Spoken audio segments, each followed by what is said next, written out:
जब भगवान विष्णु के वाहन गरुड़ जी ने मृत्यु, पाप और कर्मों के रहस्य के बारे में प्रश्न किए, तब भगवान विष्णु ने 7वें अध्याय में एक अत्यंत गूढ़ सत्य बताया है। गरुड़, मनुष्य का जीवन उसके कर्मों का परिणाम है। जो जैसा कर्म करता है उसे वैसा ही फल अवश्य प्राप्त होता है। मृत्यु के बाद आत्मा को यमदूत अपने साथ ले जाते हैं और उसके कर्मों का लेखा जोखा चित्रगुप्त के सामने प्रस्तुत किया जाता है। 7वें अध्याय में बताया गया है कि जो मनुष्य धर्म का पालन करता है, सत्य बोलता है, दान करता है और भगवान का स्मरण करता है, उसकी आत्मा को मृत्यु के बाद कष्ट नहीं होता।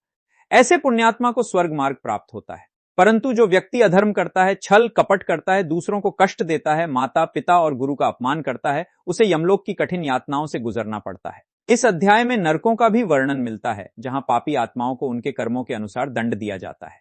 यह दंड केवल सजा नहीं बल्कि आत्मा की शुद्धि का माध्यम भी है। भगवान विष्णु कहते हैं, हे गरुड़, मनुष्य को चाहिए कि वह जीवन में ही अपने कर्मों को सुधार ले, क्योंकि मृत्यु निश्चित है पर उसका समय अनिश्चित है।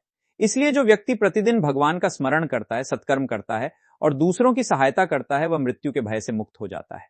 जीवन एक अवसर है कर्मों को सुधारने का। गरुड़ पुराण का यह अध्याय हमें याद दिलाता है, जैसा कर्म वैसा फल। धर्म का मार्ग अपनाइए और जीवन को सार्थक बनाइए।